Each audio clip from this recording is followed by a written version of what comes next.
अगर आपको मिलता है उसमें भी अगर आप ज्यादा से ज्यादा इनपुट बच्चों के साथ भी देते हैं अगर, तो भी आप देखते हैं कि आजकल जो हम लोग मेट्रोपॉलिटन सिटी में खास करके देखा गया है, और ये एक एनजीओ के रिपोर्ट्स भी बताती हैं कि आजकल बच्चों में और मदर फादर यानी कि पेरेंट्स में गैप्स बढ़ जा रहे हैं, गैप्स काफी बढ़ जा रहे हैं, समझने में दिक्कत आ जा रही है, मानसिकता नहीं मिल रही है। ऐसा होता है नहीं होता? यहाँ देखा जाता है क्या ऐसा? अच्छा, आपको नहीं लगता ये जो मैंने अभी मैथमेटिक्स बताया, ये 19 घंटे वाला और 4-5 घंटे ही बचते हैं, उसमें जरूरी काम करने होते हैं, इसका मानसिकता बच्चों के साथ ना मैच करने को लेकर एक डायरेक्ट रिलेशन है? आपको ऐसा लगता है? अच्छा, तो इस सिचुएशन में क्या आप आना चाहेंगे? उसके लिए क्या करेंगे कि जिसके कारण आप इस सिचुएशन में ना आए? बच्चों के साथ ज्यादा टाइम कैसे? अपने ठीक है, आपने मेरे मतलब का जवाब दे दिया है। अच्छा, हाँ, क्या आप क्या कह रहे थे? प्लीज कंप्लीट कर लीजिए।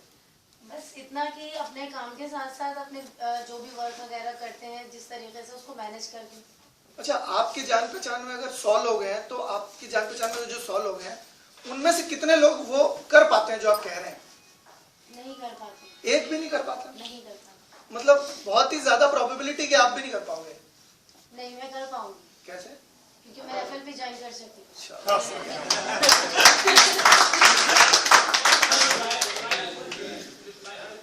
If you move a little forward, you may.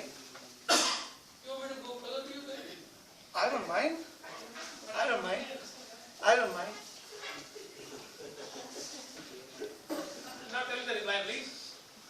She told me that she would be able to spend more time with her family just because she has joined FLP, and keeping FLP as a medium, she would be able to do things that she would have not been able to do had she done something else. Hindi बोलो दादा, Hindi. I have to show off. I have come from a metropolitan city. I have to show off. Well. तो मैं कहा था, अच्छा, दूसरी बातें ये होती है कि हमारी भी कुछ इच्छाएं होती हैं, बहुत सारी इमोशनल फैक्टर्स इन्वॉल्व हैं। आज देखिए, आज टीवी पर भी इमोशन बहुत हद तक दिखता है, टीवी पर भी, विज्ञापन में भी, जो भी आपको कंपनी बेचना चाहती है या आपके घर में घुसाना चाहती है, जबरन घुसाना चाहती है, उसमें भी बहुत इमोशन इन्वॉल्व होता है। आप जानना चाहेंगे कैसे? वो एक प्रेशर कुकर की लाइन कहती है कि जो बीवी से करे प्यार वो प्रेस्टीज से कैसे करे इनकार। आप मना करके दिखा दो प्रेस्टीज को, अगर आप में हिम्मत हो तो। ऐसा होता है नहीं होता? रेमंड द कंप्लीट मैन, मतलब आप रेमंड नहीं पहनते तो आप complete he. They hit your emotion in a certain way कि आपको लगता है कि अरे यार ये क्या हो गया, है ना? तो आज इस बिजनेस को करने के पीछे भी हमारा एक इमोशनल रीजन होना बहुत ज्यादा जरूरी है, क्योंकि जब तक उसको इमोशन के साथ नहीं जोड़ते हैं, उसको एक मार्मिक हालत नहीं देते हैं, उसको एक इमोशनल टच नहीं देते हैं, तब तक वो मरने मारने वाली फीलिंग नहीं आती। और जिस तरह का काम हम कर रहे हैं वो एक तकनीकी काम के अलावा एक लड़ाई जैसी भी है, एक साइकोलॉजिकल लड़ाई है। आपके हाथ में तलवार या बंदूक तो बिल्कुल नहीं है, लेकिन आपके हाथ में तलवार नहीं है और इस तरह की चीजें नहीं है, लेकिन आपकी नॉलेज ही आपकी स्वॉर्ड है, आपकी नॉलेज ही आपकी बंदूक है। तो उसके लिए आपको अपने हथियार से लैस होना होगा, नॉलेज से लैस होना होगा। वो नॉलेज लेने के लिए आपको रेगुलर बेसिस पे किताबें पढ़नी होगी, रेगुलर बेसिस पे टेप सुनने होंगे, रेगुलर बेसिस पे ट्रेनिंग्स लेनी होगी, रेगुलर बेसिस पे लोगों से सीखना होगा, रेगुलर बेसिस पे लोगों से बात करनी होगी, रेगुलर बेसिस पे अपने आप को इंप्रूव करना होगा। ये सारी चीजें करने के लिए आपको कंसिस्टेंसी की जरूरत है, और कंसिस्टेंट आप तब रह पाओगे जब आपका इमोशनल कारण जुड़ित है इस चीज के साथ। अगर आपका इमोशनल कारण नहीं जुड़ा हुआ है तो आपको सबसे पहला काम ये करना होगा कि आपको एक इमोशनल कारण ढूंढना होगा, और वो इमोशनल कारण आपको मिल जाए उसके बाद ही आप इस काम में सक्सेसफुल हो सकते हो। नहीं तो जब तक वो इमोशनल कारण नहीं मिल जाता तब तक आपको बड़ी दिक्कत आने वाली है। वो इमोशनल कारण बहुत ही ज्यादा जरूरी है। अब आपके साथ वो इमोशनल कारण क्या होगा मैं नहीं जानता हूं, मेरे साथ क्या इमोशनल कारण है ये मैं आपको बताता हूं, अपनी पर्सनल बातें शेयर करता हूं आपके साथ।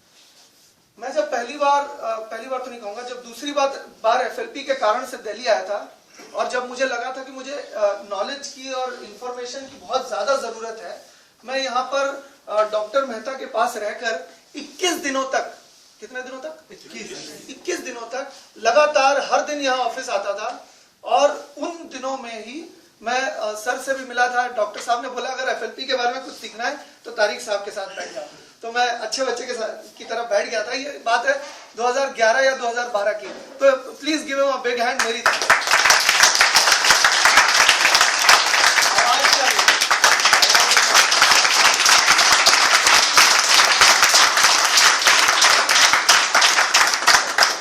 तो वहां ऐसी बहुत सारी चीजें, मुझे सबसे जबरदस्त जो लगा था वो उनका कॉन्फिडेंस था। जिस तरीके से वो, जिस कन्विक्शन के साथ, जिस तरह से आंखों में आंख डाल के वो उन 2-3 लोगों को बता रहे थे। मैंने देखा था करीब 3-4 लोग बैठे थे चारों तरफ ऐसे, और मैं यहाँ बैठे थे। और मतलब हर बार जब वो बता रहे थे तो एक सेंटेंस के साथ आंख इधर जाती थी, एक सेंटेंस के साथ आंख इधर आती थी, क्योंकि चारों लोगों को एक साथ संबोधित करना होता था। मुझे बड़ा अच्छा लगा वो देखकर। मुझे लगा इतने कन्विक्शन के साथ एक साथ 4 लोगों से कोई कैसे बात कर सकता है। मुझे बहुत अच्छा लगा था। I was deeply impressed. मुझे लगा कि मैं भी ऐसे कभी बोलूंगा या मैं भी ऐसे करूंगा तो कितना अच्छा लगेगा। अच्छा,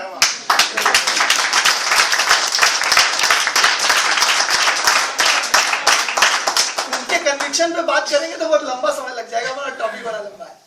वेल, मैं कहा था कन्विक्शन के पहले मैं कहा था कभी मैं ही इस तरह बोलूंगा तो हाँ, मेरा भाई क्या था, मैं भाई के बारे में बात कर रहा था कि मेरा मार्मिक कारण क्या था। देखिए, बहुत सारे लोग कहते हैं इस बिजनेस में कि मुझे पैसा कमाना है। तो पैसा कमाना तो कुछ और भी कर सकते हो, ऐसा तो नहीं कि this is the only option. सही बात है, लेकिन वो जो वाई है, वो जो इमोशनल रीजन है, वो मेरा क्या था। मैं जब बचपन में मेरी मम्मी मेरी उंगली पकड़ के सड़क से जाया करती थी, क्यों मैं बहुत ज्यादा छोटा था उस समय, खैर, तो मैं देखता था कि कोई भी ज्वेलरी की शॉप हो या कोई एक्सपेंसिव साड़ी की दुकान हो, वहां से जब मैं जाता था तो ऐसा हमारे साथ भी होता है कभी कभी कि हमारी अगर कोई चीज अगर वो शोकेस में लगाई हुई हो, अपने को पसंद आ जाए तो निगाह वहां अटक जाती है। ऐसा होता है ना कि हम जाते जाते उस चीज को देखते हैं। ऐसा होता है ना। ऐसा गाड़ी के केस में भी हमारे साथ होता है। हम कभी जैगुआर देखते हैं या कभी, यहाँ तो आमतौर पर देखने को मिलती है। वहां मैंने एक रोल्स रॉयस देखी थी 4 नंबर ब्रिज के पास, पार्क सर्कल्स के पास। तो मैं क्या किया, मैं तकरीबन 45 मिनट तक बाइक से उसके आसपास ही रहा। मैं तो जो काम करने जा रहा था वो लेट हो गया, लेकिन I stayed with my dream. मैंने देखा कि उसने एक जगह पे एक बटन दबाया तो उसका रोल्स रॉयस का जो वो होता है वो अंदर चला गया। फिर थोड़ी देर बाद फिर बाहर आ गया। इट इंट्रीग्ड मी, मुझे बहुत ही अच्छा लगा कि अच्छा ऐसे भी होता है। क्योंकि मैंने देखा है वो मर्सिडीज में बाहर ही रहता है, वो अंदर नहीं जाता, but it was Rolls Royce. मैंने देखा वहां पे कालीघाट के पास लैम्बोर्गिनी, तो मैं लैम्बोर्गिनी के आसपास जाने की कोशिश तो की, लेकिन रात का समय था, मैं जा नहीं पाया। तो मैं बताना ये चाहता था कि मम्मी के साथ जब मैं जाता था और मम्मी की निगाह कहीं अटक जाती थी, तो मुझे एक ऐसी चीज के लिए ये बिजनेस करना था कि मैं अगर फिर कभी मम्मी के साथ निकलूं वैसे सड़क पे, तो शायद उन्होंने मेरी उंगली तो ना पकड़ रखी हो, लेकिन क्योंकि मैं तो अब तो बड़ा हो गया हूँ, तो जब मैं उनके साथ निकलूं और उनकी निगाह अगर वापस ऐसी किसी जगह अटके, जो कि बड़ी स्वाभाविक सी बात है कि अगर किसी को कुछ पसंद आता है तो निगाह जरूर अटकती है, तो वहां पर मेरे पास एक डेबिट कार्ड हो और मैं मम्मी को रोकूं, वहां पे वो डेबिट कार्ड उनके हाथ में दूं और उनको कहूं कि वो जो देख रही हो ना, जाके लेकर आए। और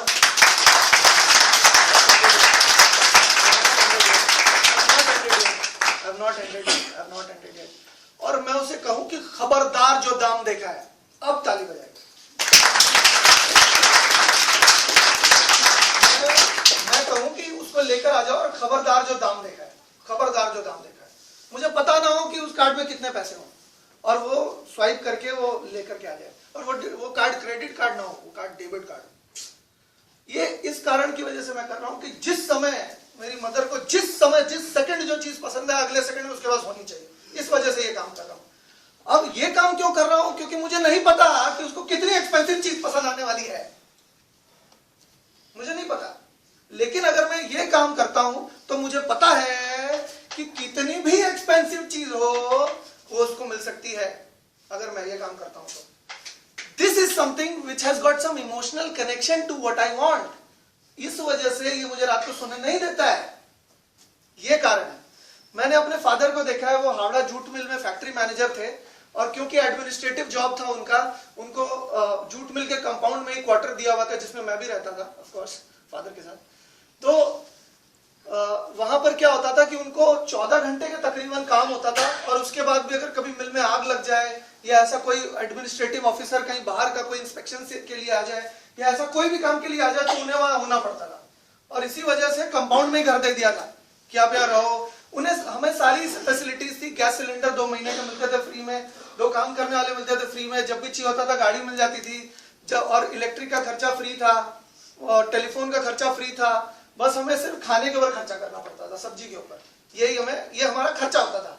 बाकी अलाउंसेस थे अलग से, बाहर जाने को मिलता था 1 महीने में, 1 साल के अंदर कभी भी 1 बार। मतलब बड़ी लाविश सी पूरी बातें थी, सारी जिंदगी बड़ी लाविश सी थी। लेकिन पापा नहीं थे, मतलब थे, फिजिकली थे, लेकिन हमारे साथ नहीं थे, है ना। कभी भी फैमिली फंक्शन में जाना होता था तो वो नहीं होते थे। कभी भी कहीं किसी से मिलने जाना होता था, किसी के घर जाना होता था, किसी रिलेटिव के वहां जाना होता था तो गाड़ी में जाते थे, पर वो नहीं होते थे। हम जाते थे, मैं जाता था, मम्मी जाती थी, हम वो नहीं होते थे। क्यों? हम उन्हें रिप्रेजेंट कर रहे हैं ऐसा कहा जाता था, पर वो कभी नहीं होते थे। तो मैंने देखा कि वो तकरीबन उन्होंने 34-35 साल तक ऐसा किया यूएस जाने से पहले। अभी फिलहाल वो लोग डेट्रॉइट में है, मिशिगन में, मेरे मम्मी पापा दोनों। तो ये करने से पहले 33 साल तक, फॉर 33 ऑड इयर्स उन्होंने यही काम किया, डेली वही 14 घंटा और ये सारा हिसाब किताब होता था। तो मैंने देखा कि वो जो समय मुझे नहीं दे पाते थे, ऐसा मेरे अगली जनरेशन के साथ ना हो, कि मैं ना दे पाऊं। ये मुझे याद है, एक बार पापा ने मेरी फीस भरते समय कहा था, तब मैं इस बिजनेस में नहीं था ऑफ कोर्स, तब वो कहते थे अच्छा तुम किस क्लास में हो? मैं हालांकि बहुत छोटा था, पर आप अंदाजा लगा सकते हैं मेरे दिल पे क्या गुजरी होगी।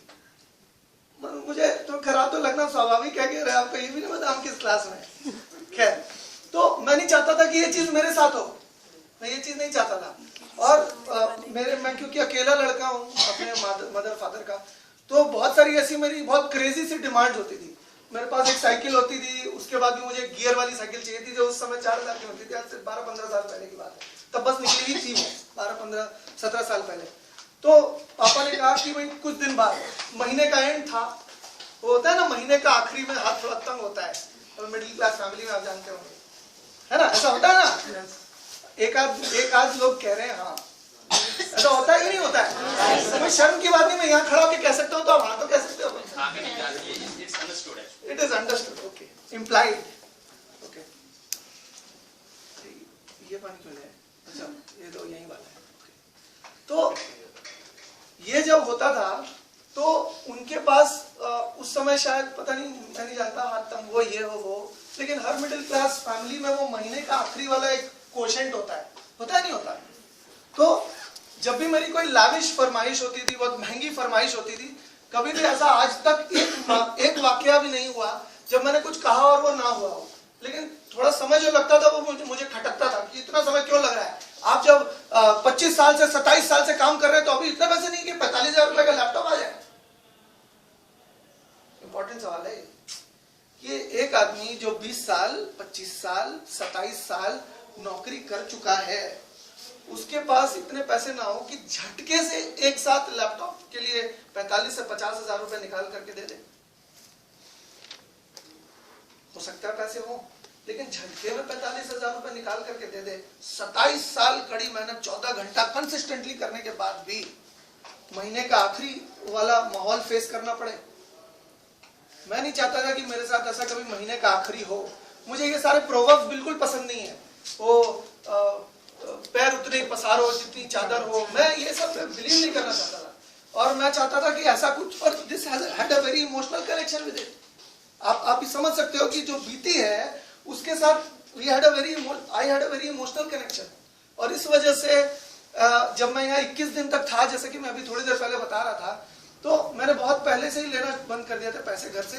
तो ऐसी कोई फैमिली बैकग्राउंड बुरा नहीं होते हुए भी मैं यहाँ पर शादीपुर डिपो से पैदल आता था और पैदल जाता था।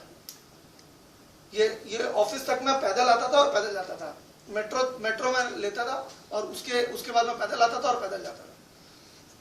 21 दिन तक मैंने रह के यहाँ ट्रेनिंग ली थी, और तब तो खैर थोड़ा और आगे था। तो ये मैं रेगुलरली ये करता था। और उस समय मैं तब आया था जब लास्ट 2 बार तब आया था जब काफी गर्मी थी, तो वो धूप में ही आता था और धूप में ही जाता था। तो ये सारी चीजें मैंने इसलिए फेस की। और जब हम लोग प्रोडक्ट लेने जाते थे, कभी रांची रिजर्वेशन नहीं हो पाती थी, कभी हम पटना जाते थे, रिजर्वेशन नहीं हो पाती थी क्योंकि कैलकाटा में ऑफिस नहीं है, हम जनरल बॉगी में जाते थे। मैं कभी 3 टायर छोड़ के मैंने ट्रैवल नहीं किया पापा के पैसों पे, जब भी मैंने किया है। पर मैं जनरल में वो बदबू सूंघते हुए ऐसे बैठ के भी गया हूँ फर्श पे। क्यों? क्योंकि I had an emotional connection with my dream. वो इमोशनल कनेक्शन अगर आपका नहीं होता है, अगर आपके मन में सिर्फ ऐसा होता है कि पैसे कमा लेने हैं, बस कुछ पैसे आ जाएं, इतनी इनकम हो जाए, तो सिर्फ उतनी इनकम होना काफी नहीं है। आपका आपके ड्रीम के साथ आपका एक इमोशनल कनेक्शन होना बहुत ज्यादा जरूरी है। आज ऐसा हुआ है कि आप लोग में से कितने लोगों ने जनरल का डब्बा देखा है रेलवे में? कितने लोगों ने देखा है? गए हो ना गए हो? देखा है। अंदर से कितने लोगों ने देखा? मैं आपको बताता हूँ, जनरल के डिब्बे में भी वैसा ही होता है। 4-6 लोगों के बैठने की ऐसे सीट होती है और एक इधर बैठने वाली सीट होती है, इधर दूसरे साइड में। उसके ऊपर सामान रखने की इतनी सी जगह होती है, वो भी टेढ़ी। उस पे कई बार मैं सो करके गया हूँ रांची, और कई बार सो करके गया हूँ पटना, कई बार, अनगिनत बार। क्यों गया हूँ? वाई क्लियर था मेरा। I had a very emotional connection with my dream, very emotional connection with my dream. सारी बातें मैं क्यों बता रहा हूँ? ये सारी बातें मैं इसलिए बता रहा हूँ कि हो सकता है कि आपको उस लेवल के चैलेंजेस ना है, उससे ज्यादा लेवल के चैलेंजेस हैं। हो सकता है उसी लेवल के चैलेंजेस हैं, या हो सकता है उसके कम लेवल के चैलेंजेस भी आए कि बारिश हो रही है या बहुत धूप ज्यादा है। ये भी चैलेंज है एक तरह का। बहुत सारे प्रोस्पेक्ट्स कहते हैं ना, नहीं अभी तो धूप बड़ी ज्यादा है, नहीं अभी तो बारिश है। तो ये जो चैलेंजेस हैं वो आपके रास्ते में तब नहीं आएंगे जब आपका एक इमोशनल अटैचमेंट होगा अपने ड्रीम के साथ, या जो भी आपको चाहिए उसके साथ। और क्या ड्रीम था मेरा? I did not want to get into the rat race. मैं चूहे की दौड़ से हटना चाहता था। चूहे की दौड़ क्या होती है? कितने लोगों को पता है चूहे की दौड़ क्या होती है? रैट रेस कहते हैं इंग्लिश में, रैट रेस। कोई नहीं जानता? आप जानते हैं? वो कहते हैं कि एक ही तरह की लाइफ अगर मोनोटोनस हो, बार बार लगातार वही चीज करे जा रहे हैं, वही चीज किए जा रहे हैं, वही चीज किए जा रहे हैं, तो उसको रैट रेस कहते हैं। मतलब कि एक आदमी सुबह अलार्म लगाता है 6 बजे का, उसको स्नूज कर देता है 6 बजे, 6:30 बजे फिर अलार्म बजता है तो फिर स्नूज कर देता है, फिर 7:30 बजे फिर जब अलार्म बजता है फिर स्नूज कर देता है। 7:30 बजे जब वो अलार्म बजता है तो उसके अचानक से घबरा के उठ जाता है कि 9 बजे ऑफिस पहुंचना था, मैं तो अभी अभी उठाऊं, तैयार भी नहीं हुआ। वो जैसे तैसे करके तैयार होता है, ऑफिस जाता है, बॉस की झाड़ खाता है क्योंकि लेट हो गया। स्वाभाविक है, ऐसा होता है। अब क्या है कि वो लेट होकर के झाड़ खा के वही काम करने जाता है जो उसे कभी पसंद नहीं था, पर पैसे आते हैं, काम चलता है तो ठीक है, चलो कर रहे हैं, चल रहा है, तो वो काम करने वो जाता है। पियोन के ऊपर अपनी फ्रस्ट्रेशन निकालता है। जब घर आता है दिन भर काम करके, वो काम करके जो उसे कभी पसंद नहीं था, घर आके वाइफ के ऊपर फ्रस्ट्रेशन निकलती है। और उसके बाद वो टीवी देखते देखते रात को फिर लेट होती है, अगले दिन फिर वही घोड़ा, वही मैदान। ऐसा होता है, इसको रैट रेस कहते हैं। मैं और ऐसे बहुत सारे लोग हैं जो कहते हैं मैं 40,000 रुपए कमाता हूं। बहुत सारे ऐसे लोग हैं जो कहते हैं मेरा सीटीसी है 8 लाख रुपए, मेरा सीटीसी है 12 लाख रुपए। Cost to the company, CTC is cost to the company. जो कंपनी के लिए, जो कंपनी जो मुझ पे खर्चा करती है या मुझे पैसे जो वेतन देती है उससे जो खर्चा होता है, दैट इज सीटीसी। वेजेस भी कह सकते हैं, सैलरी भी कह सकते हैं, जो भी कह सकते हैं। तो ये जो कंपनी मुझे पैसा देती है, लोग बोलते हैं मेरा तो 12 लाख रुपए का सीटीसी है, मुझे क्या जरूरत है ये काम करने की। ऐसे बहुत सारे लोग कहते हैं। अभी क्या है, मैं उनको कहता हूं कि even if you win the rat race, you are still a rat. अगर आप रैट रेस जीत भी जाते हो तो आप रैट ही।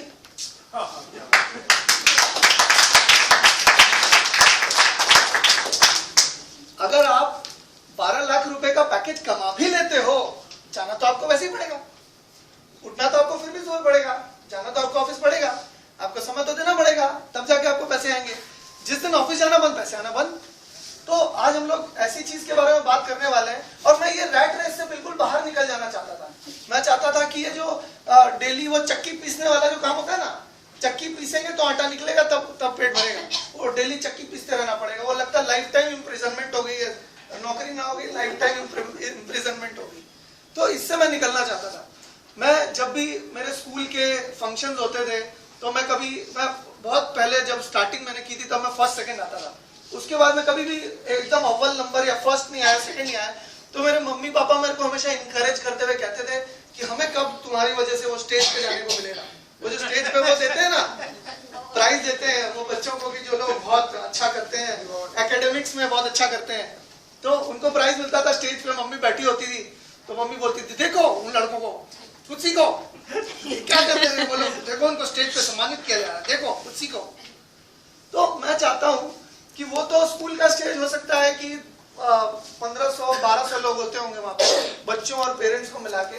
मैं चाहता हूँ कि जो इंटरनेशनल रैली है उसमें तकरीबन 50-60 हजार लोगों के सामने उनको स्टेज पे खड़ा करें और उनको वो वाकया याद दिलाएं और फिर उसके बारे में कहने को कहूं कि अब बताओ कैसा लगा।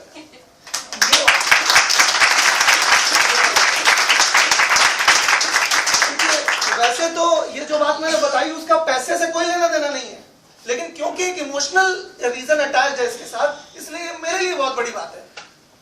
ये कारण है जिसकी वजह से मैं एफएलपी कर रहा हूं। अब वो आपका क्या कारण होगा ये आपको डिसाइड करना होगा, क्योंकि बिना डिसाइड किए ये जो समझ लीजिए कि आपने ये डिसाइड कर लिया है कि आपको ये काम करना है और आपने ये डिसाइड नहीं किया है कि क्यों करना है, इमोशनल रीजन क्या है, तो समझ लीजिए कि आपके पास बहुत बढ़िया एक जर्मन इंजन की गाड़ी है और आपके आसपास कोई पेट्रोल पंप या कोई डीजल या कोई गैसोलीन का पंप नहीं। आप समझ रहे हैं? आपने डिसाइड अगर कर लिया है कि इतने अच्छे बिजनेस को बिल्ड करना है तो आपके पास जर्मन इंजन की गाड़ी आ गई है, लेकिन अगर आपकी वाई स्ट्रांग नहीं है, अगर आपके पास इमोशनल रीजन नहीं है, तो आपके पास उसमें डालने के लिए पेट्रोल नहीं है और बिना पेट्रोल के चाहे कितनी महंगी गाड़ी हो, चाहे कैसी भी गाड़ी हो, चलेगी नहीं। सही कह रहा हूं? तो इस वजह से आपका ड्रीम के साथ इमोशनल कनेक्शन होना बहुत ही ज्यादा जरूरी है। अब सवाल ये उठता है कि इस तरह के काम को करें कैसे। बहुत सारी टेक्निकलिटीज हैं, बहुत सारी छोटी छोटी बातें हैं जो कि बहुत ज्यादा इंपॉर्टेंट है। तो मार्कर हाँ यार रखो। ये मिल गया। तो आज हम लोग जानेंगे कि इस काम को कैसे करते हैं, तरीका क्या है, और एक बहुत छोटी छोटी बारीकियों के बारे में भी मैं बात करने वाला हूं जो कि आपको बहुत ही मदद करेंगी अपने चैलेंजेस को ओवरकम करने के लिए। क्योंकि वो कहते हैं कि एक कहावत है कि कील की वजह से राज्य खो जाना, किसने किसने सुनी है?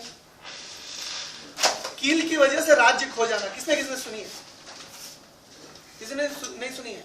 एक पोयम थी कि for want of a nail the shoe was lost, for want of a shoe the rider was lost, for want of the rider the battle was lost, for want of the battle the war was lost, and for the want of the war the kingdom was lost. यानी कि कील के अच्छे ना होने की वजह से, कील के खुल जाने की वजह से जूता खुल गया। घोड़े का जूता, घोड़े की जो नाल होती है वो खुल गई। घोड़े की नाल के खुलने की वजह से, घोड़े की नाल के खुलने की वजह से वो जो घोड़ा था, वो घोड़ा और घुड़सवार जो था उसका बैलेंस चला गया, वो अच्छी तरह से लड़ नहीं पाया, और उस राइडर के अच्छी तरह से ना लड़ पाने की वजह से वो युद्ध हार गए, और युद्ध की वजह से वो राज्य भी हार गए। और ये राज्य क्यों हारे? क्योंकि एक छोटी सी गलती हुई थी, वो कील के खुल जाने की वजह से। तो एक छोटी छोटी गलतियां बहुत सारी जगहों पर बहुत ही घातक सिद्ध होती हैं, बहुत ही नुकसानदेह सिद्ध होती हैं। तो आज हम लोग ऐसे कारणों के बारे में जानेंगे जो कि छोटी छोटी चीजें हम लोग सही करें तो हम लोग एक बहुत बड़ा बिजनेस कैसे बिल्ड कर सकते हैं, ये अभी हम लोग जानेंगे। क्योंकि आप देखेंगे कि कितना भी बड़ा घर हो या जिस बिल्डिंग में अभी हम बैठे हैं वो भी बनी तो छोटी छोटी बहुत सारी ईंटों से। सही कह रहा हूँ? तो अब हम लोग जानेंगे कि वो क्या प्रोसीजर है, वो क्या तरीका है, वो क्या सिस्टम है। और मैं वापस आपसे कहता हूँ कि जो चीजें मैं बता रहा हूँ हो सकता है कि वो कॉन्ट्राडिक्ट करे। आपकी अपलाइन जो आपको बताती है, आपकी अपलाइन जो आपको सिखाती है, आपकी अपलाइन जो दिशा निर्देश आपको देती है, उनसे हो सकता है कि ये चीज ना मिले। तो इस चीज को लागू करने से पहले आप अपनी अपलाइन से जरूर कंसल्ट करें। राइट? तो अब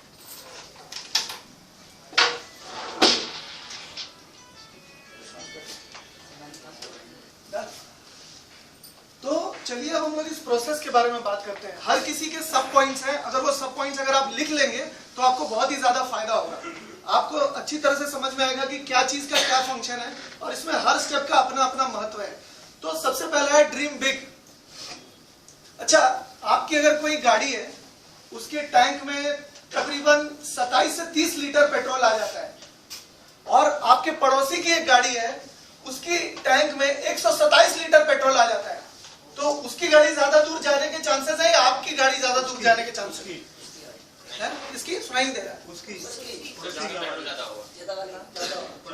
पेट्रोल ज्यादा वाली, आप क्या सबका एक आंसर है? Yes. पेट्रोल ज्यादा वाली ही यूनानिमसली आंसर दें, तेजी से आंसर दें, जोर से आंसर दें। Yes sir. Yes. 1 2 3 यस जी बताएं। नहीं सर वो गाड़ी के ऊपर डिपेंड करता है। डेफिनेटली गाड़ी के ऊपर डिपेंड करता है, लेकिन मैं ये सवाल पूछ रहा हूँ ताकि आपको एक अंदाजा लगे। मैं कहीं और ले जाना चाहता हूँ कि ज्यादा पेट्रोल वाली गाड़ी औसतन हम ऐसा अंदाजा लगाते हैं कि ज्यादा दूर तक जा पाएगी लॉजिकली, कि उसमें ज्यादा पेट्रोल है इस वजह से ज्यादा दूर तक जा पाएगी। मैं हमर की बात नहीं कर रहा हूँ। तो अगर इसको मैं ड्रीम के साथ रिलेट करता हूं कि अगर मेरी ज्यादा बड़ी ड्रीम है और मेरे पास में जो है, मेरे पास जो मेरा कंपटीटर है या मेरे साथ जो मेरी लव लाइन है, ब्रदर लाइन है, उसका मेरे से भी ज्यादा बड़ा ड्रीम है, तो किसके आगे जाने के ज्यादा चांसेस है? इसका ड्रीम बड़ा।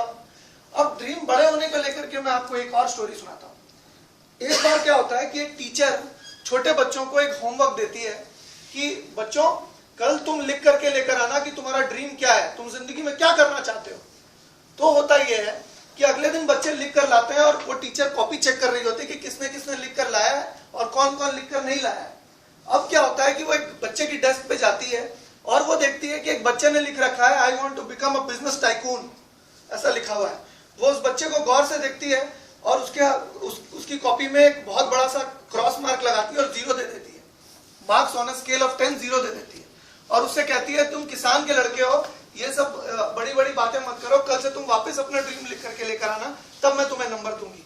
वो बच्चा बहुत ही रोता है, बहुत ही तकलीफ में अपने घर जाता है, बिलक बिलक के रोता है, बहुत बहुत ज्यादा डेस्परेशन के साथ रोता है। उसके फादर उससे पूछते हैं कि ऐसा क्या हो गया, ऐसे क्यों रो रहे हो?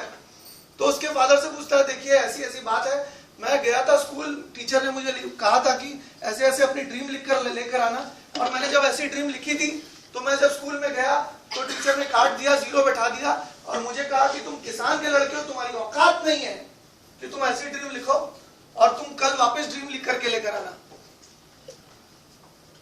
तो उसके फादर उसे एक ही चीज कहते हैं, बेटा चुप हो जा और आगे से याद रखना कि किसी को अपनी ड्रीम चुराने मत देना, किसी को भी अपना सपना चुराने मत देना। तो वो बच्चा चुप हो जाता है और वही ड्रीम लिखकर दोबारा से वापस अगले दिन स्कूल जाता है और उस दिन टीचर की आंख में आंख डालकर कहता है कि टीचर जी आप मुझे भले चाहे 0 दे दो, मैं लिखूंगा तो यही, मुझे यही करना है।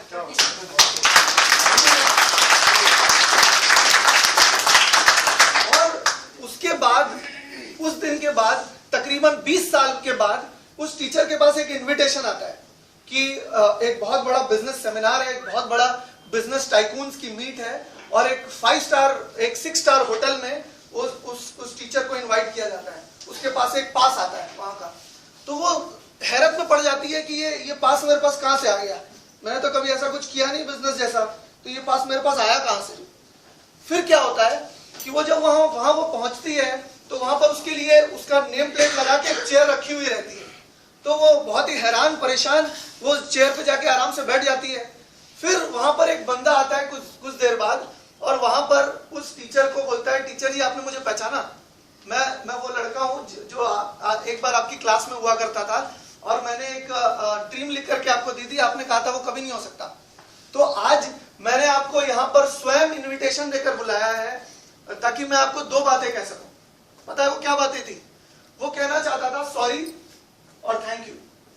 वो सॉरी और थैंक यू इसलिए कहना चाहता था, वो सॉरी इसलिए कहना चाहता था क्योंकि टीचर हो आप, मेरे टीचर हो आप, मुझे रास्ता दिखाने वाली हो, लेकिन आपने मुझे जो बताया वो मैंने किया नहीं। आपने जो जैसा जैसा मुझे बताया कि ये ड्रीम मत लिखो कुछ और लिखो, मैंने वो नहीं किया। इस वजह से मैं आपको सॉरी बोलता हूं कि मैंने आपकी बात नहीं मानी, और मैं आपको थैंक यू इसलिए बोलता हूं क्योंकि आप ही थी वो पहली बार जिसने मुझे कहा था कि लिख कर लेकर आना तुम्हें क्या चाहिए, लिख करके लेकर आना। और आप ही वो थी जिन्होंने पहली बार मुझे जो चाहिए मुझे सोचने में मजबूर किया और मुझे लिखवा दिया कि मुझे क्या चाहिए, और आप ही हैं जिनकी वजह से आज मैं यहाँ खड़ा हूँ। अगर आपने उस दिन लिखवाया नहीं होता तो आज मैं जिस जगह पर हूं मैं कभी नहीं होता, मुझे कभी रियलाइज ही नहीं होता कि मुझे किस जगह पर पहुंचना है। तो ड्रीम बिग की क्या बात है कि इस बिजनेस में ड्रीम हमारे अंदर पेट्रोल भरती है। इस बिजनेस को करने के लिए हमारा जितना ज्यादा बड़ा ड्रीम होगा, जितने ज्यादा ड्रीम्स होंगे उतना ज्यादा हमारे अंदर पेट्रोल भरेगा, हमारे अंदर ज़ील तैयार होगी, हमारे अंदर और आग निकलेगी और हमारे अंदर ताकत पैदा होगी कि हम अच्छी तरह से कर पाए। अगर मेरा बहुत बड़ा ड्रीम है और मेरे सामने अगर कोई कहता है कि ये बेकार का काम है, तुम फालतू का काम कर रहे हो, तो मैं उसकी आंखों में आंखें डालकर कहूंगा कि तुम कौन सा बहुत बड़ा पहाड़ तोड़ दिए हो। अगर मेरा ड्रीम बड़ा होगा तो, अगर मेरा ड्रीम बड़ा नहीं होगा तो हम एक बार का ऐसे हो जाएंगे, हम कहेंगे अरे अगर कॉन्फिडेंस कम होगा, ड्रीम छोटा होगा, तो देखिए इंफॉर्मेशन या लैक ऑफ इंफॉर्मेशन उतना बड़ा प्रॉब्लम नहीं है। लैक ऑफ सेल्फ कॉन्फिडेंस और ड्रीम का छोटा होना बहुत बड़ा फैक्टर है।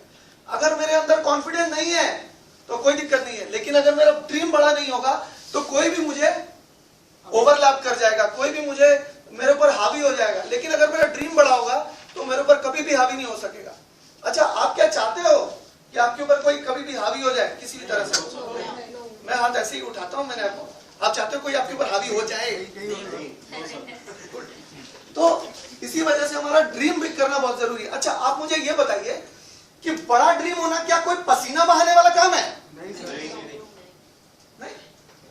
मतलब ये काम उतना मुश्किल भी नहीं है अगर किया जाए तो।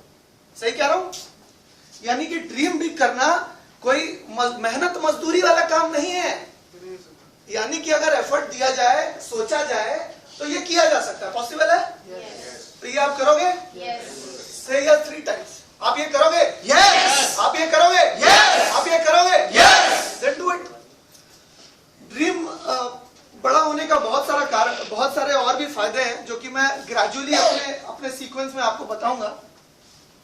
इसके बाद बारी आती है प्रिपेयर फॉर एक्शन।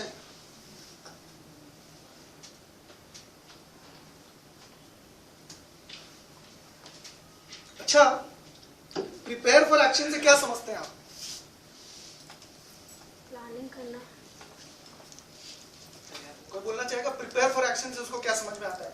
एक्शन से पहले तैयारी, काम करने के लिए तैयार हो जाना। काम करने के, अच्छा, काम के लिए तैयार होने में आपको कोई मेहनत लगती है क्या? तैयार होने में तो मेहनत, तैयार होने के लिए सबसे पहला काम आपको क्या करना पड़ता है? मेरी समझ में काम के लिए तैयार होने के लिए आपको जो सबसे पहला काम करना पड़ता है वो ये है कि पहले ये जानना पड़ता है कि करना क्या है। क्योंकि जब तक जानेंगे नहीं तब तक करेंगे कैसे? सही कह रहा हूं? तो प्रिपेयर फॉर एक्शन में एक बहुत बड़ा पार्ट है कि आपको सबसे पहले चुप करके ये जानना है कि होता क्या है, कैसे करना होता है, क्या कायदा है, सिस्टम क्या है, तरीका क्या है, जो लोग सक्सेसफुल है वो कैसे कर रहे हैं, ये हमारा तरीका है ये जानने का। ये प्रिपेयर फॉर एक्शन वाले स्टेज में हम ये करते हैं कि हम ये जानते हैं कि काम होता क्या है, इसको करते कैसे हैं, इसको जो सक्सेसफुल है उन्होंने कैसे किया। ये प्रिपेयर फॉर एक्शन वाले स्टेज में हमें करना होता है। अच्छा, इन दोनों स्टेजेस में आपको क्या हाथ पैर हिलाना पड़ा क्या कुछ भी? तो अभी तक मेहनत वाली कोई बात आई नहीं है ना? अभी तक ऐसी पसीना बहाने वाली कोई बात नहीं आई, राइट? तो प्रिपेयर फॉर एक्शन वाले स्टेज में बहुत सारी बातें हैं जो आपको गौर करने की है, बहुत सारी बातें हैं जो आपको ध्यान रखने की है। और प्रिपेयर फॉर एक्शन ही आपका लॉन्च पैड है। यानी कि प्रिपेयर फॉर एक्शन वाले स्टेज में आप जितनी अच्छी तैयारी करेंगे उतना अच्छा आपका कॉन्फिडेंस डेवलप होगा। जितना अच्छा आपका कॉन्फिडेंस डेवलप होगा उतनी अच्छी आपकी नींव होगी। नींव, फाउंडेशन कहते हैं जिसको, बुनियाद जिसको कहते हैं। ये प्रिपेयर फॉर एक्शन और ड्रीम वाली स्टेज में ही या तो आपकी कहानी शुरू हो जाएगी बहुत अच्छी तरह से, या तो आपकी कहानी यहीं पे खत्म हो जाएगी। ये आपकी इमारत की बुनियाद है, ये दोनों चीजें। अगर आपका ड्रीम बहुत बड़ा है लेकिन आपको पता ही नहीं है कि क्या करना है, आपने प्रिपेयर फॉर एक्शन नहीं किया है, तो आप अच्छी तरह से नहीं कर पाओगे। क्योंकि आपका ड्रीम बड़ा होते हुए भी आपको एग्जैक्टली नहीं पता कि आपका डायरेक्शन क्या होना चाहिए, आप किस रास्ते में चलोगे, किस तरीके से चलोगे, तब आपको सक्सेस मिलेगी, आपको नहीं पता है। इस वजह से prepare for action is very important. Prepare for action में हम क्या कर सकते हैं? पूछिए, क्या कर सकते हैं? क्या कर सकते हैं? Very good. Prepare for action में हम ये कर सकते हैं कि हम लोगों को पहले कंपनी के बारे में फर्स्ट हैंड इंफॉर्मेशन लेनी है। कंपनी के बारे में इंफॉर्मेशन लेने के हमारे क्या मीडियम्स हैं, क्या माध्यम है, क्या स्रोत हैं? आप बताइए क्या क्या स्रोत हैं? बताइए। बुक्स, लिटरेचर, बुक्स लिटरेचर में एक ही मानता हूँ, और ट्रेनिंग, वीडियो 3 हो गए, इंटरनेट 4 हो गए, अपलाइन, ऑफलाइन 5 हो गए, और पूरी दुनिया। प्रोडक्ट भूल गए।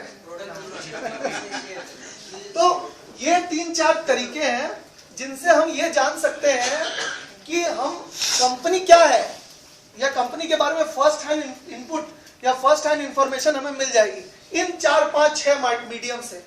अगर हम कंपनी के छापे में जितने लिटरेचर है वो सारे पढ़ें। अच्छा, अभी तक पसीना बहाने वाला कोई काम नहीं हुआ, मुझे नहीं लगता रीडिंग से किसी को भी पसीना आता है।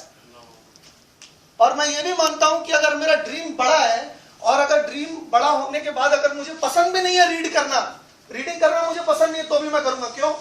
क्योंकि मेरा तो ड्रीम बड़ा है। मेरा ड्रीम बड़ा है ना, मेरा बड़ा है, आप लोग का भी बड़ा है। मेरा बड़ा है, हमारा भी बड़ा है। चलिए ठीक, अच्छा वो आपने बता दिया। तो सबसे पहले ये सारे मीडियम से हमें जानना है कि कंपनी क्या है, कंपनी के यूएसपीज क्या है, ये कंपनी करती क्या है, किस तरीके से करती है, क्या खूबियां हैं इस कंपनी में, ये हमें जानना पड़ेगा। क्योंकि ये बिना जाने हम किसी से बात करने के काबिल नहीं है। सही है? तो क्या क्या मीडियम से हमारे पास जानने के? किताब है। किताब से अगर हम पढ़ेंगे तो हमें फर्स्ट हैंड इंफॉर्मेशन मिलेगी। कंपनी की जितनी भी सीडीज हैं, जितनी भी सीडीज और कैसेट्स, डीवीडीज हैं, वो अगर हम लेते हैं तो उससे भी हमें विजुअल पिक्चर मिलेगी कि कंपनी कहाँ, क्या और कैसे करती है। इससे हमारा विश्वास बढ़ेगा, कॉन्फिडेंस बढ़ेगा, हम अच्छी तरह से प्रिपेयर कर पाएंगे। इसके अलावा हमारी अपलाइंस एक बहुत जबरदस्त मीडियम है हमारे पास ये जानने के लिए कि वो जो मैं जानना चाहता हूँ कंपनी के बारे में, राइट। तो अपलाइन से मुझे बहुत अच्छी अच्छी इंफॉर्मेशन मिलती है। रीडिंग करने में तो मुझे मेहनत करनी पड़ी थी, पढ़ने की। पिक्चर देखते समय भी मुझे मेहनत करनी पड़ी थी देखने की। लेकिन अपलाइन से अगर हम सुनते हैं तो अगर हम आंख बंद भी कर लें तो कान में अपने आप चला जाएगा। You can not stop it, right. आप अगर कोई विजुअल चीजें हैं आपके सामने, अगर आप आंख बंद कर लेते हैं तो आप ये बहाना कर सकते हैं कि मुझे तो दिखाई नहीं, मुझे तो पता ही नहीं चला। लेकिन अगर आप सुनने वाली चीज अगर आप आंख बंद भी कर लेते हैं तो चाहे अनचाहे जैसे भी हो आपके कान में चली जाएगी। आप ऐसे भी करके देख लो, अगर आपके आसपास कोई बोल रहा है तो आपको तब भी सुनाई देगा। ऐसा होता है नहीं होता? तो और भी क्या मीडियम्स हैं? आप प्रोडक्ट्स को यूज कर सकते हो। प्रोडक्ट्स को जब आप यूज करते हो तो आपको फर्स्ट हैंड इंफॉर्मेशन मिल जाता है कि प्रोडक्ट के अंदर क्या है, राइट। और क्या बताया था सर आप लोग ने? ट्रेनिंग्स में हम जब आते हैं तो ट्रेनिंग वो लोग दे रहे होते हैं, ट्रेनिंग वो चीज वो लोग इंपार्ट कर रहे होते हैं जिन लोगों को एक फर्स्ट हैंड आइडिया होता है कि उस चीज को कैसे करना है, या उस चीज के बारे में जिन्होंने किया हुआ होता है उनको बहुत अच्छा और बेहतर आइडिया होता है कि कंपनी के बारे में इंफॉर्मेशन देनी कैसे है। तो वो इंफॉर्मेशन आपको ट्रेनिंग में वो भी देते हैं कि ये जो इंफॉर्मेशन है उसको कहाँ कहाँ आप यूज कर सकते हो, अगर किसी को बतानी है तो किन किन तरीकों से दिखा सकते हो। तो ये तो हो गई कंपनी के बारे में इंफॉर्मेशन। अच्छा, एक और सवाल का जवाब दीजिए। एक 2 गैलन का ड्रम है, 2 गैलन का इतना बड़ा ड्रम है, वो अगर उसके ऊपर एक नल पानी का खोल के रखूंगा तो जल्दी भरेगा, या उसके ऊपर 5 नल पानी का खोल के रखूंगा तो जल्दी भरेगा? 5 नल। यानी कि मैं आप लोगों के इस जवाब का ये मतलब समझूं कि अगर आप अपने पास इंफॉर्मेशन के ये सारे मीडियम्स एक साथ खोल देते हैं तो आपकी नॉलेज का घड़ा भी जल्दी जल्दी भरेगा। सही कह रहा हूं? यानी कि आप सिलेक्टिव नहीं होंगे अप्रोच में अपनी, कि नहीं अपलाइन से नहीं सुनेंगे, नहीं सीडी नहीं सुनेंगे, नहीं हम ट्रेनिंग में नहीं जाएंगे, हमको फिर भी नॉलेज चाहिए। आप अगर सारे मीडियम्स के साथ ओपन हो जाते हैं कि मुझे ये मीडियम से भी नॉलेज चाहिए, इस मीडियम से भी नॉलेज चाहिए, इस मीडियम से भी नॉलेज चाहिए, तो जल्दी जल्दी नॉलेज एक साथ इकट्ठी होना शुरू हो जाएगी आपके पास। और जब जल्दी इंफॉर्मेशन इकट्ठा होनी शुरू होगी तो आपकी नॉलेज जल्दी बढ़ेगी, और जिन लोगों से आप उस नॉलेज इकट्ठा करने के दौरान बात कर रहे हो उन पे आपका एक बहुत ही जबरदस्त प्रभाव पड़ेगा। क्योंकि जो काम हम कर रहे हैं उसमें स्पीड एक बहुत ही इंपॉर्टेंट फैक्टर है। देखिए ये जो मैंने अभी बोला है, मुझे खुद लगता है कि ये गोल्डन वर्ड्स है। ये आपको जिस तरीके से समझ में आ जाए इसको आपको फायदा देने वाला है। क्योंकि आज आप जानते हैं कि जिन लोगों ने भी इस काम को स्पीड में किया है उनका आज एफएलपी इंडिया में नाम है, उनका आज एफएलपी वर्ल्ड में नाम है। सही कह रहा हूं? ऐसा है ना? आज हम लोग जानते हैं जिनका भी नाम हम एफएलपी इंडिया में लेते हैं वो इस वजह से लेते हैं क्योंकि वो ऊंचे मकाम पे हैं और बड़ी तेजी से उस मकाम को हासिल किया है।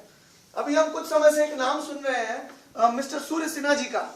उनके बारे में आप लोग ने कितने लोगों ने उनका नाम सुना है? हाथ खड़ा करें। अच्छा, क्या उनका नाम हम जान पाते अगर उनके साथ इस काम में स्पीड एसोसिएटेड ना होती तो? जान पाते क्या? अच्छा, यहां पर आनंद गांधी जी को कितने लोग जानते हैं?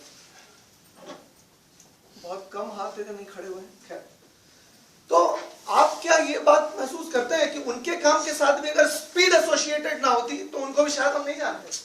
क्योंकि ये आपको चाहे अच्छा लगे चाहे बुरा लगे, मैनेजर्स तो बहुत सारे हैं इंडिया में, दिल्ली में और अलग अलग एरियाज में मैनेजर तो बहुत सारे हैं, लेकिन उन्हीं मैनेजर्स को हम रिकॉग्नाइज कर पाते हैं, उन्हीं मैनेजर्स को अलग नजर से देखते हैं जो स्पीड के साथ एसोसिएटेड होते हैं।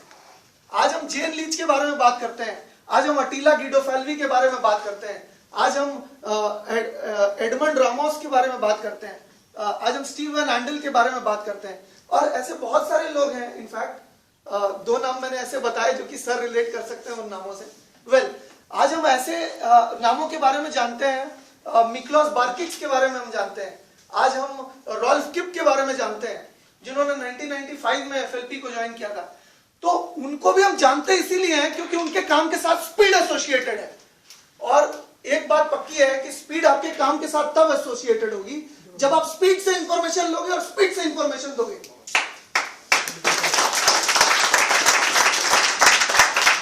और प्रिपेयर फॉर एक्शन वाली स्टेज में अगर स्पीड में इंफॉर्मेशन नहीं आई तो स्पीड से इंफॉर्मेशन जाने का तो कोई चांस ही नहीं है। सही कह रहा हूं? तो प्रिपेयर फॉर एक्शन में आपको और भी 2-3 चीजें करनी है। आपको प्रिपेयर फॉर एक्शन में इस काम के बारे में भी जानना है, क्योंकि जब हम लोगों से बात कर रहे हैं, ये क्या काम है? लोगों से बात करने का काम है। तो आपको लोक व्यवहार की कुछ बातें जानने की जरूरत है प्रिपेयर फॉर एक्शन वाले स्टेज में, कि बात करें तो कैसे करें, बात करें तो कहें क्या, और बात करें तो क्या क्या वो गौर करने वाली बातें हैं जो बिल्कुल भी नहीं कहनी है। क्योंकि बहुत बार इस काम में हम लोग गलती करके सीखते हैं, लेकिन अगर हम इस तरह की ट्रेनिंग्स में आते हैं तो हम वो गलती करने से पहले सीख जाते हैं कि अच्छा ये गलती नहीं करनी की। सही कह रहा हूं? तो प्रिपेयर फॉर एक्शन में आपको ये भी जानना होगा कि ये जो काम है नेटवर्क मार्केटिंग क्या होती है और इस काम को करें कैसे। इसके बारे में आप रेगुलर बेसिस पे अगर किताब पढ़ेंगे, रेगुलर बेसिस पे इंटरनेट पे ट्रेनिंग लेंगे, तो आपके पास बहुत सारी इंफॉर्मेशन आ जाएगी प्रिपेयर फॉर एक्शन को लेके। क्योंकि मैं इस बात को मानता हूं कि जब आप लोगों से बात कर रहे हो तो लोगों से बात करने में there is a certain level of psychology involve. मनोवैज्ञानिक तौर पे आपको प्रिपेयर्ड रहना होगा। मैं सब जानता हूं कि आप लोगों में से ज्यादातर लोगों का सब्जेक्ट साइकोलॉजी नहीं रहा है। रहा है क्या? कोई साइकोलॉजी लेके पढ़ाएगा? मैं नहीं पढ़ा हूं, मैं हाथ ऐसे ही खड़ा करता हूं। अच्छा, आपको क्या लगता है आपने जो पढ़ाई की है साइकोलॉजी की, वो क्या किसी भी आम आदमी के लिए समझना बहुत सिंपल है क्या? नहीं, आम आदमी के लिए समझना सिंपल। अच्छा, आपको लगता है कि ये जो काम हम करते हैं, यहाँ पे लोगों से बात करते हैं, फिर उसकी एक दूसरी तरह की प्रतिक्रिया होती है, फिर उससे बताते हैं, उसका नजरिए को पॉलिश करते हैं, उसको अच्छी तरह से समझाने की कोशिश करते हैं, इसमें साइकोलॉजी इन्वॉल्व है क्या? बिल्कुल है। क्योंकि वो जैसा सोच रहा है, उसकी भावनाएं, उसकी सोच, उसकी थिंकिंग के ऊपर डिपेंडेंट है कि मैं उसे कितना अच्छा समझा पाऊंगा। सही कह रहा हूं? तो there is a certain kind of psychology involve. और साइकोलॉजी एक ऐसा सब्जेक्ट है जिसे जितना पढ़ लो उतना ही कम है ना? इस वजह से आपको प्रिपेयर फॉर एक्शन वाली स्टेज में आपको ऐसे किसी को फॉलो करना है जिसको पता है कि ये साइकोलॉजी के बारे में थोड़ा बहुत आइडिया है, जिसको कि कैसे बताएं, कैसे ना बताएं, किस तरीके से बताने पे। क्योंकि देखिए, बात जो हम कहते हैं उसको अलग अलग नजरिए से देखा जा सकता है। एक हम कहते हैं रोको मत जाने दो, और एक हम कहते हैं रोको मत जाने दो। शब्दकोश एक ही है, आप गौर करें, लेकिन हमारे बोलने के तरीके में मतलब कंप्लीटली बदल जाता है। एक नॉर्थ है तो एक साउथ है, ऐसा है कि नहीं? तो इस प्रिपेयर फॉर एक्शन वाला स्टेज बहुत इंपॉर्टेंट है। यहां पर आपको 2 चीजों पे पूरी तरह से ध्यान देना है। एक तो कंपनी के बारे में जानकारी जितनी ज्यादा और जितनी अच्छी, और इस काम को लेके जानकारी जितनी ज्यादा और जितनी अच्छी। ठीक है? इसके अलावा एक और बात यह है कि प्रिपेयर फॉर एक्शन में आपको बहुत सारी छोटी छोटी और भी चीजें ध्यान देने की है कि आपने कैसे कपड़े पहन रखे हैं। मैंने एक पर्सनालिटी डेवलपमेंट और एक साइंस ऑफ इन्फ्लुएंस की एक पीएचडी की थीसिस पढ़ी थी। उसमें कहते हैं कि you should always dress at least 10% better than your client. You should try and dress 10% better than whoever you are going to meet that day, because if you dress 10% better than the other person, उसके ऊपर आपका पहला impression बहुत अच्छा जाता है। अगर आप अभी सर बता रहे थे थोड़ी देर पहले, मैं डायरी लेके बैठा था वहां, आप टाइम के बारे में बता रहे थे, आपने इस तरफ लिखा था टाइम मेंटेन करने के बारे में लिखा था ना सर, कि हम अगर टाइम कमिटमेंट लिखा था आपने, कि टाइम के वजह से हम कमिटेड रहते हैं, अगर हम सही समय पे दिए हुए वक्त पे पहुंचते हैं तो ये एक बहुत अच्छा इंप्रेशन जाता है। आपने ये प्रोवर्ब सुना होगा, कहते हैं फर्स्ट इंप्रेशन इज द। तो आप जिसके पास भी जा रहे हो इस काम को लेके पहली बार, अगर आप लेट हो तो आपके हेलो का हाँ बोलने से पहले आपका स्टोरी खत्म हो जाएगा। सही कह रहा हूं? आप जैसे उसको बोलते हो हेलो, हेलो का हाँ बोलने से पहले आपकी स्टोरी खत्म है। अगर आप टाइम से नहीं पहुंचे हो तो अच्छा, इससे आपका क्या होगा, नुकसान होगा। आपका वो बंदा जुड़ेगा नहीं, वो बंदा नहीं जुड़ेगा तो आपके सीसी थोड़े कम होंगे उस महीने में, फिर उसके अगले महीने में थोड़े और कम होंगे ग्रेजुअली, क्योंकि एक रिपल इफेक्ट आता है ना किसी भी चीज का। तो उस छोटी चीज के वजह से, आपका कील की वजह से राज्य खोने का चांसेस है। इस वजह से आप छोटी छोटी गलतियां अगर करना बंद कर देंगे तो बड़ी गलतियों से अपने आप बच जाएंगे। एक बहुत ही छोटी और बहुत ही इंपॉर्टेंट, बहुत ही दर्दनाक गलती लोग करते हैं, समय को इंपॉर्टेंस ना देकर, क्योंकि वो बूमरैंग की तरह आता है। हम जिस चीज को इंपॉर्टेंस नहीं देते वो चीज हमें भी इंपॉर्टेंस नहीं देती। हम समय को नहीं देते, समय हमको नहीं देता। ऐसा होता है ना? तो इस वजह से आप कोशिश करें कि आपने डाउनलाइन को समय दिया हुआ हो, या आपने अपलाइन को समय दिया हुआ हो, या आपने कस्टमर को समय दिया हुआ हो, या प्रोस्पेक्ट को दिया हुआ हो, घर में दिया हुआ हो, बच्चे को दिया हुआ हो, अपने फ्रेंड को दिया हुआ हो, किसी को भी समय दिया हुआ हो, तो आप उस समय को चाहे प्रोफेशनली हो चाहे अनप्रोफेशनली हो, आप वो समय का मान करें। क्यों?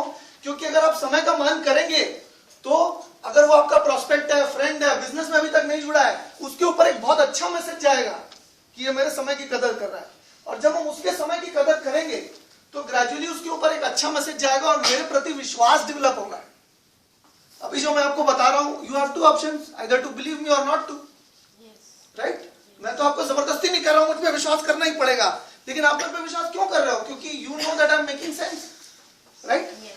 तो जब आप भी ये चीजें करते हो, छोटी छोटी चीजें, तो आप जब 3-4 बार छोटी छोटी चीजें सही करते हो तो सामने वाले के अंदर अपने प्रति एक बहुत अच्छा विश्वास डेवलप करते हो।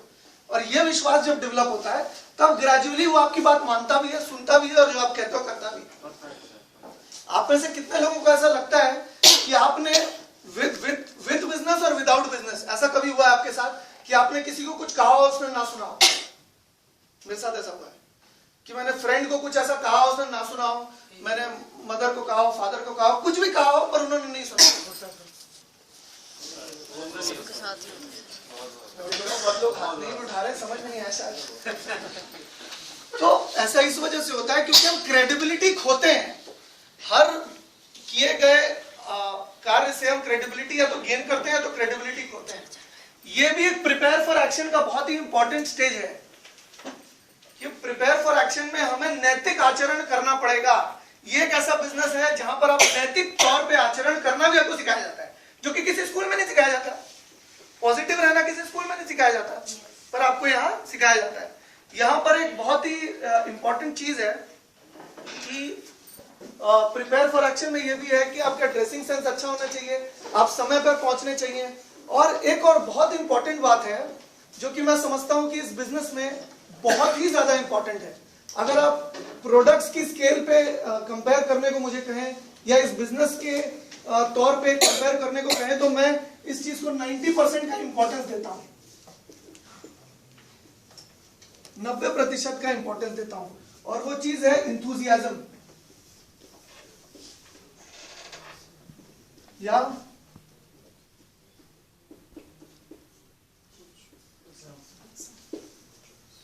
इंथुजियाज्म या उत्साह। क्योंकि इंथुजियाज्म एक ऐसी चीज है जिसका एक रिपल इफेक्ट आता है। इंथुजियाज्म एक ऐसी चीज है जिसका बहुत ही जल्दी रिपल इफेक्ट आता है। अगर यही बात है जो मैं कह रहा हूं, अगर वो मैं ऐसे कहूं कि देखिए मैं यहाँ ट्रेनिंग देने आया हूं, ठीक है, थोड़ी बहुत अच्छा लग रहा है, ठीक है, ऐसा कोई बहुत खास नहीं, ठीक है। और अगर यही चीज मैं बोलता हूं यहां मैं ट्रेनिंग देने आया और मैं बहुत एक्साइटेड हूं और मैं इतना एक्साइटेड हूं कि मेरा एक्साइटमेंट आपके अंदर नजर आने वाला अगले 15 मिनट में,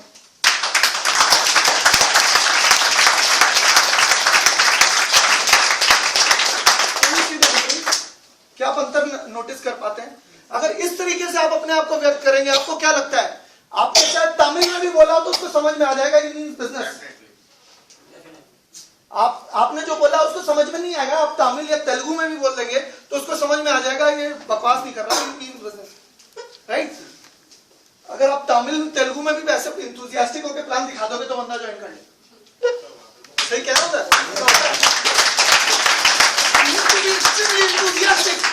अगर आपको छू कर उसको ऐसा नहीं लगता है कि करंट दौड़ रहा है इसके अंदर, तो समझ लीजिए कि आप ठंडे हो, तो आपसे जुड़ के करेगा क्या?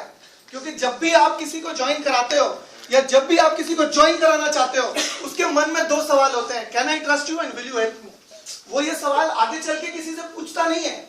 आपने भी गौर कीजिए कि आपके मन में भी यही सवाल थे जब आपने ज्वाइन किया था। हालांकि आपने अपने प्लान दिखाने वाले से ये चीज मुंह खोलकर पूछी नहीं थी, लेकिन आपके मन में ये सवाल था कि can I trust you and will you help me. Can I trust you क्यों था?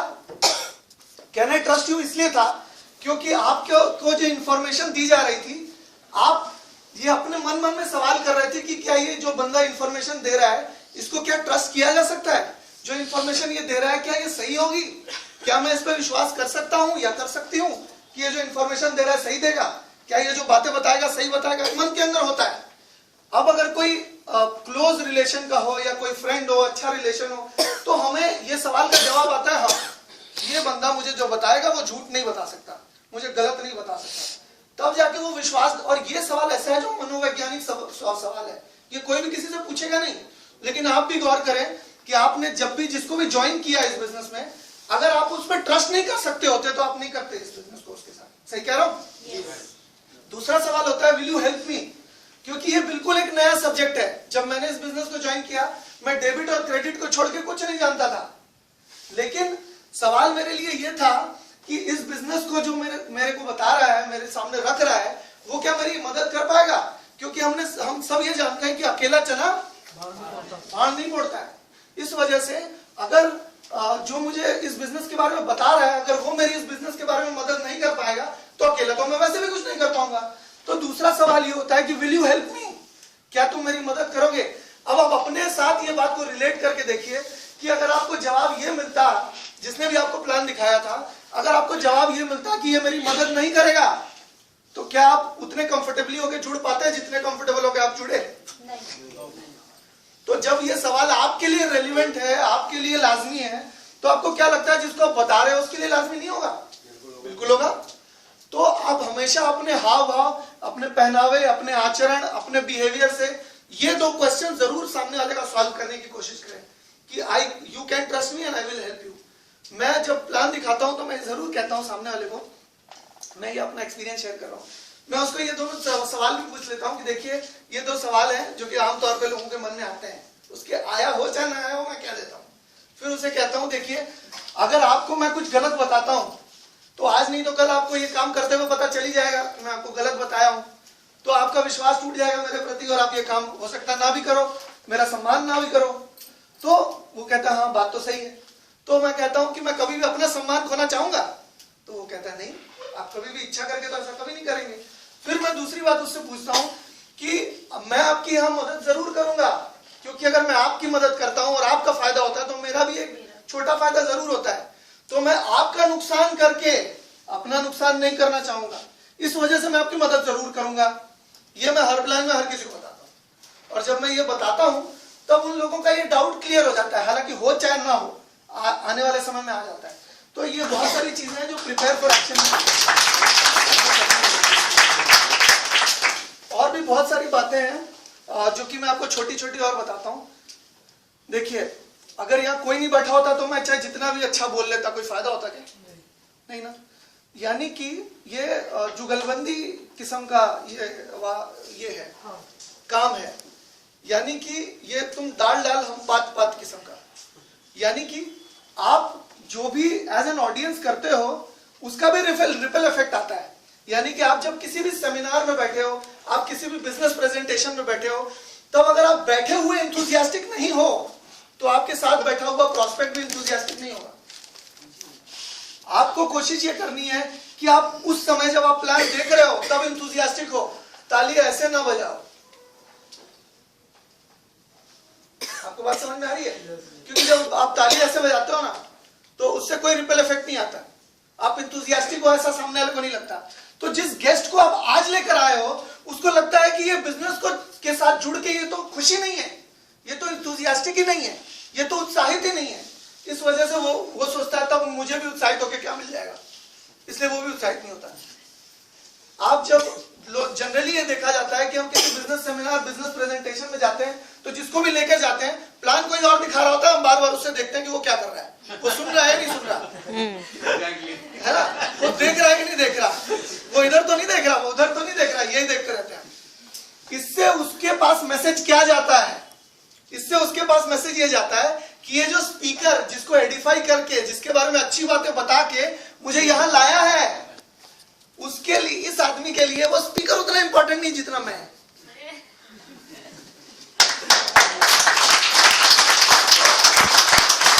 जब ऐसा होता है तो वो तो चौधरी बन जाता है, सीना चौड़ा हो जाता है। ऐसा होता नहीं होता, मैं तो कुछ हूं, तो फिर आपको भाव दिखाना शुरू करता है।